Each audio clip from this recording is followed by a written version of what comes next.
Hey Peculiars, it's me, Amanda, the Peculiar Brunette, and today we are going to be talking about the elements. So first I'm going to talk about the history and philosophy behind them. I'm going to talk about how they changed over the years, so like ancient Greece, the Middle Ages into the 20th century, and then I'm going to break down each one and talk about their meanings and correspondences. So let's go.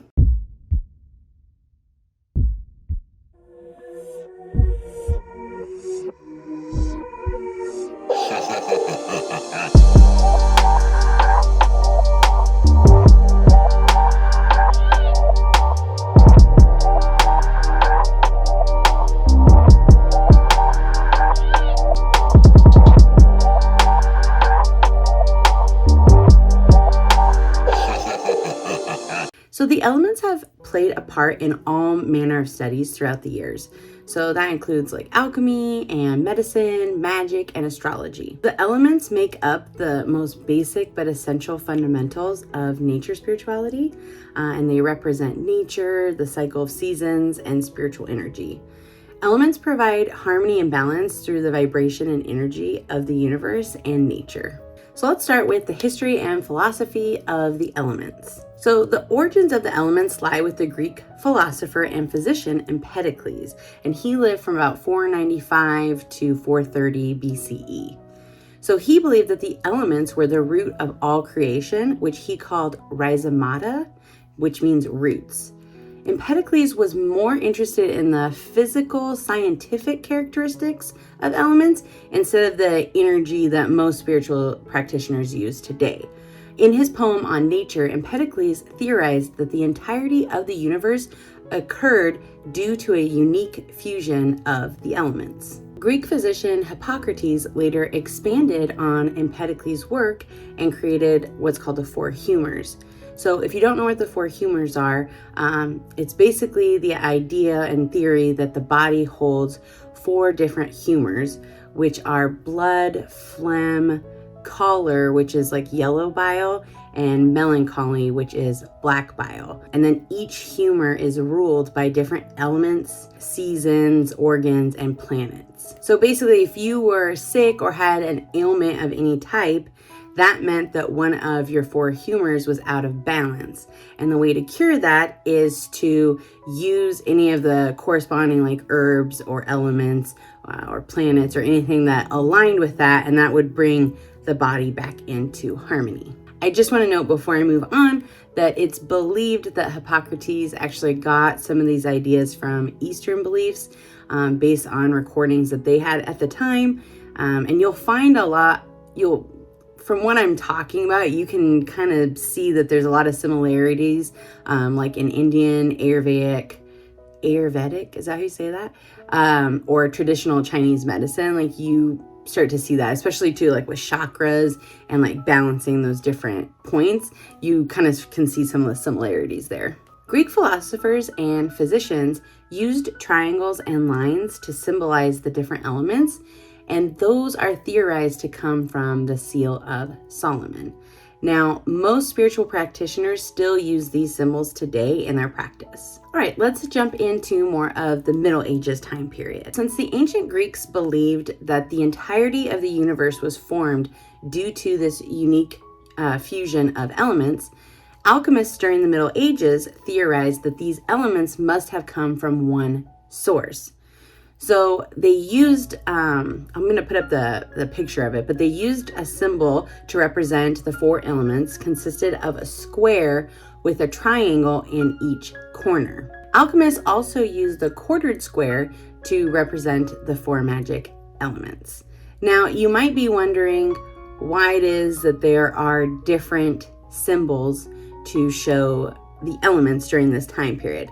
Well, that's because alchemists, one of their primary goals was to either locate or create the Philosopher's Stone.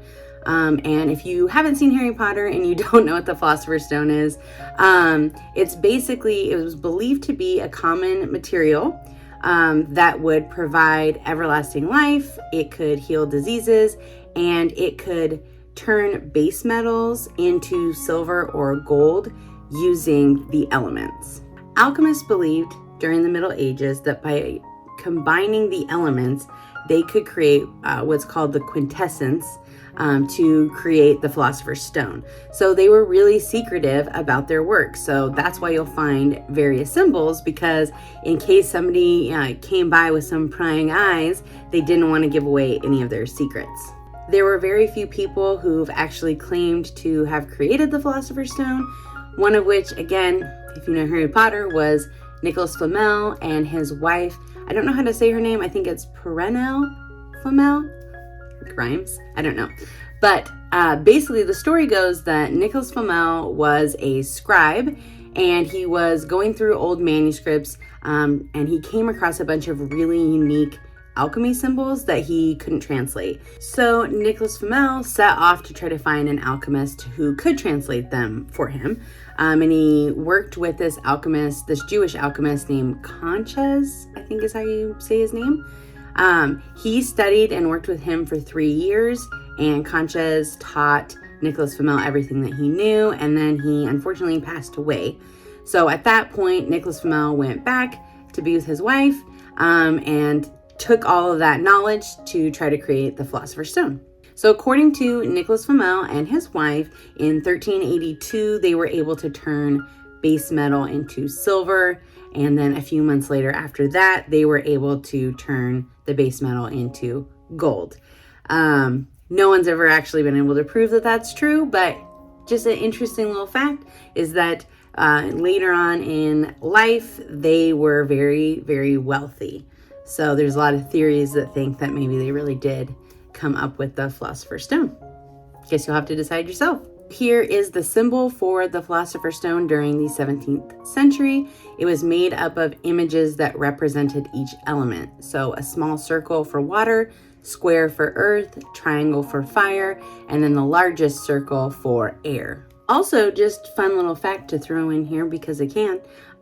Did you know that there was a Jewish alchemist named Miriam in the 1st century who created all these little different inventions around alchemy, including what's called the Miriam's bath, aka the double broiler, which I think is pretty cool because we still use that today. Like chefs use it for like different sauces, and I mean, I know I use it when I create soap. Just thought that was a fun little fact. Okay, now let's jump into the 20th century. In 1921, Swiss psychologist Carl Jung published what's called Psychological Types, which included 4 different personality types. And it's pretty obviously sourced from the 4 humors of Hippocrates that we talked about earlier. Now, Jung's personality types included the fire element archetype intuitive, water element archetype feeling, air element archetype thinking, and earth element archetype sensing. So he had many of them. I think he had 12 different personality types, but each one was categorized under one of those elements. Also, just in case you didn't know, his personality archetypes there inspired the Myers-Briggs personality test. So if you ever have anybody like me, I'm an INFJ. So if you ever have anybody say, oh, I'm an INFJ, it's from Carl Jung's stuff. I guess she actually, the creator of Myers-Briggs, I forget her first name, she actually had read his book. And so she thought that could be expanded on. And so she reached out to him and wrote him some letters, and they corresponded for a while. And then, she created the Myers-Briggs personality test. So another fun fact. Carl Jung believed that the reason that the ancient Greeks used triangles to represent the elements was because they were meant to be connected and linked as one in like a circular form. And this was meant to represent the self, harmony, balance, oneness, and wholeness. This is why spiritual practitioners today, most often Wiccans, work with the cardinal directions in a quartered circle. The circle is a sacred space where the 7 directions, east, west, north, south, above, below, and within, all come together. Using magic elements in your spiritual practice basically allows you to embed that energy into your ritual, altars, grimoires, or anything that you're going to do in your spiritual practice. I do want to say really quick before I jump in that each element can resonate differently with each spiritual practitioner. So you don't have to 100% go by what I'm saying in this video. Definitely use your intuition, work with what works best for you, okay? Another point that I want to make before I jump in is the cardinal directions and correspondences that I have listed for each element symbol. They're sourced from the Golden Dawn's classifications, which are from the European area. So different regions and different cultures will have different orientations. So please feel free to use the directions that resonate with you and your area and your spiritual practice. Okay, let's talk about the fire symbol first. The fire element is powerful, transformative, and linked to the solar energy of the sun. It helps to spark ambition, courage, and tenacity. FYI, just so you know, tenacity is my favorite word. Tenacious, actually, from Jurassic Park when they say that Laura Dern is very tenacious. And I'm like, that's bomb. What a great word. The fire element is connected to the season of summer, and its spiritual intentions are power, sex, lust, determination, vigorous strength, passion, action, transformation, purification, freedom, courage, and destruction. The crystals, stones, and metals that it's connected to are obsidian, orange calcite, carnelian, lava rock, red jasper, pyrite, sunstone, pumice, I do not know how to say that word, rhodochrosite, amber, ruby, bloodstone, garnet, tiger's eye, gold, copper, iron, and brass. The herbs and botanicals that fall under the fire element are chili peppers, bell peppers, cloves, fire cider, cayenne, rosemary, marigold, stinging nettles, garlic, onion, cinnamon, basil, juniper, and different types of citrus fruits like grapefruit, oranges, limes, and lemons. It's connected to noon as the time of day. Its cardinal direction is south. Fire is connected to Sunday and Tuesday for the days of the week. And different tools that you can use to represent the fire element are dagger, wand, sunlight, red candle, ashes, dragon, bonfire or a fireplace, a phoenix, and a light source of some sort. So that can be like a light bulb or battery operated tea light or a candle, etc. Scorpions, snakes, blood, a lion, or using the fire element symbol. So like you could put that on like the side of a candle or something as just as an example. It's normally used, its main color is typically red that's used to symbolize it, but you can also use orange, gold, or like a crimson color. And its moon phase is the waxing moon. Now, here are a few ideas to use the fire element in your spiritual practice. Now, you can use it for spells that are for courage and motivation. You can create solar water to use on an altar that you can consume. Like, for example, I will make sun tea and use the corresponding citrus fruits. You can do candle magic. You can do spells or rituals that are for positive mental health and self-image. You can burn your sigils or intentions. Sex magic. You can create fire cider, practice fire scrying, attraction spells, strength or protection spells, and storm or lightning magic. The earth element is an element of manifestation and abundance, while also helping to keep our ego balanced. It represents the natural cycles of life, and then it also helps to guide us in self-reflection and personal development. The earth element is connected to the season of winter, and its spiritual intentions are fertility, self-reflection, wisdom, health, being grounded, physical abundance, security, death and rebirth, connection with the seasons and earth cycles, and sowing and reaping. The crystals that fall under the earth element are quartz, malachite, I've never been able to pronounce that, chrysocolla, I don't know. I have the crystal, but I've never learned how to pronounce it. Emerald, smoky quartz, peridot, jade, petrified wood, jasper, slate, granite, rock salt, onyx, tourmaline, lead, and silver. Now, I just want to note that some spiritual practitioners believe that all crystals can be used under the earth element, since crystals are derived from the earth. The herbs and botanicals that fall under the earth element are patchouli, sage, moss, honeysuckle, ivy, comfrey, oats, lichen, roots, seeds, woods or different trees like oak, cedar, etc. And again, some people believe that all herbs can be used because they're derived from the earth. The time of day that's connected to the earth element is midnight. Its cardinal direction is north. It's connected to Thursday and Saturday as the day of the week. And different tools and ways that you can represent the earth element are by using soil, salt, clay, stones, chalk, plants, gnomes, tree branches, deer symbology, antlers, worms, leaves, green candles, and different types of nuts like acorns, walnuts, almonds, etc.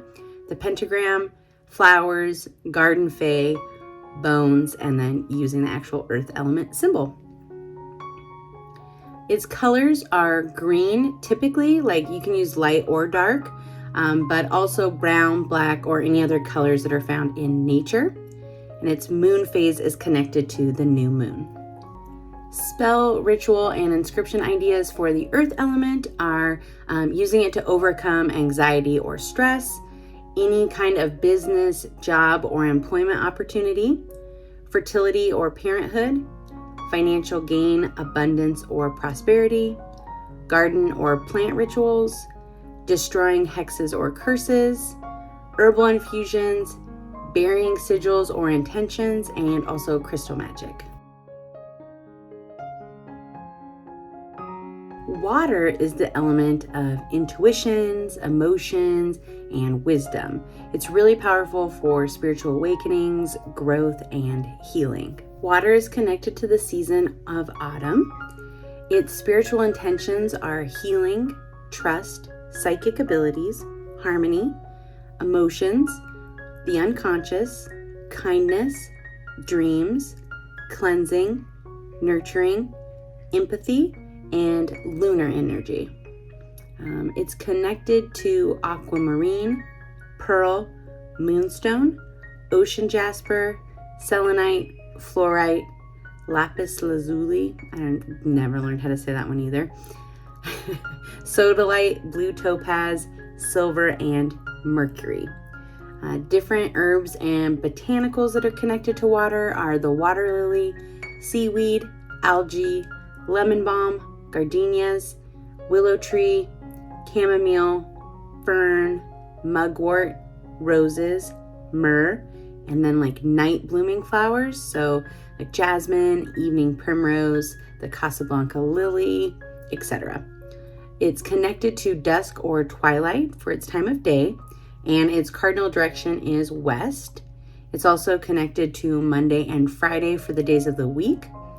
And different tools and representation ideas to use in your spiritual practice are a container of water, like on your altar, seashells, frogs, aquatic creatures like dolphins, crawfish, octopus, beaver, squid, fish, eels, turtles, seahorses, etc. Pearls, water fountains. Again, like that's great for your home. You can put a water fountain in, or again, maybe on your altar or in your backyard. Mermaids, the chalice or cauldron, nymph, blue candles, sea glass, sirens, coral, sea salt, moon water, and then using the water element symbol. Its colors are typically blue, and you could do light or dark, but sometimes other people will use white, turquoise, teal, like a seafoam green, light gray, or silver. And its moon phase is connected to the full moon. A few ideas to use the water element in your spiritual practice. You can use it for friendship, creating magical water like rainwater, moon water, solar water, rose water, lavender water, etc. You can put that on your altar, or you can consume it or use it in any way that you prefer in your spiritual practice. You can do practice hydromancy, which is water scrying, ritual baths. Then you can also use it for divination, clairvoyance, or psychic abilities. Releasing sigils or intentions down a river or a stream. You can practice freezer spells, spell bottles that contain magical water, reversing spells, in dream magic to aid in sleep, and then lastly, moon magic. Air is the element of creativity, intellect, and clear articulation. It's a powerful symbol for new beginnings, self-expression, and happiness. Air is connected to the season of spring, and its spiritual intentions have mostly to do with the mind. So learning, new beginnings, deep thoughts, knowledge, travel, creativity, writing, perception, self-expression, communication, truth, movement, memory, imagination, music, and joy. Crystals and stones that fall under the elements connections are celestite, sapphire, moldavite, opal, topaz, citrine, fluorite, amethyst, copper, tin, and mercury. Different herbs and botanicals that fall under air are primrose, dandelions, yarrow, lavender, violet, mint, frankincense, myrrh, clover, quaking aspens, dill, or lemongrass. Its time of day is dawn, and its cardinal direction is east, and its day of the week is Wednesday. Different tools and representation ideas are feathers, leaves, a bell, spiders, the atham, I never know how to say that, atham, I think, or wand, singing bowls, bubbles, butterflies, wind chimes, a yellow candle, basically any type of smoke like incense, candles, etc., dragonflies, pinwheels, pollination flowers, birds, sylphs, bats, ribbons, balloons, besoms, and then the air element symbol. Its color is typically yellow, but it can also be pale blue, light purple, cream, or white, and its moon phase is the waning moon. The element air can be used in aromancy, smoke cleansing of your home when you're trying to remove negative energy, memory enhancement, spiritual journaling, tearing paper with sigils or intentions and releasing them into the wind, storm or wind magic. You can make a wish upon a dandelion or simply a birthday candle, communication spells, and art magic. So the spirit element is sometimes known as the ether, and that's got two different spellings that you'll sometimes see. One's with an A, I'll put here, and one's with an E that I'll put here. And it's also sometimes known as the soul or the universe. And the origins of this stem back to Aristotle, where he believed that, so here we are as Earth, right? And the moon is here. He basically believed that everything past the moon was the spirit world, right? So all of the elements, the other four, were earthbound, and the ether or spirit is basically where the divine lived. Aristotle believed that all of the earthbound elements were sourced from the spirit element, and it was where they would all return to when they died. And it's basically a representation of the link and connection between the body and soul. Since spirit isn't earthbound, it doesn't have the similar correspondences as the other elements do. So feel free to use whatever resonates with you. I'm going to give you some commonly used symbols and intentions, but there's no real definitive guideline to it, so just use what comes naturally to you.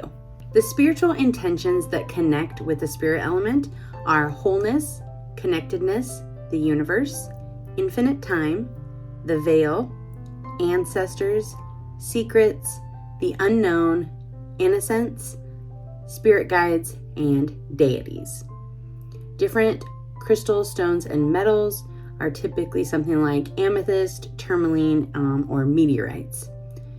Tools and representation ideas are spirals, cats, circles, wheels, stars, galaxies, and then either like the tree of life symbol or like Yggdrasil.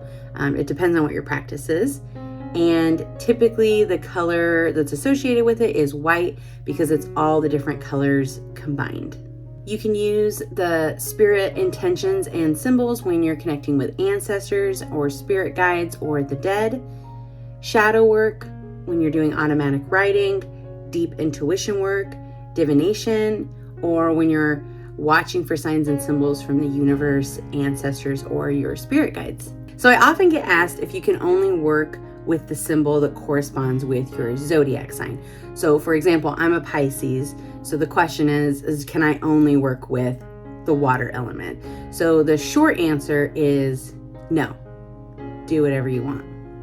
Take what you can. Give nothing back. Drink up, me hearty yo-ho. But seriously, the longer answer is to remember that Empedocles said that the universe occurred because of the unique fusion of the different elements. So therefore, the universe is a mix of all the elements, which makes them really meaningful and powerful and will be a great addition to your spiritual practice. I hope that you found this video on the elements helpful. Please feel free to leave any comments or questions below, and don't forget to sign up for the Magical Monday newsletter so you can stay updated on all things peculiar. And then of course, lots of love to you guys, and remember, as always, stay peculiar. So the elements have played a part in all nature's spirituality.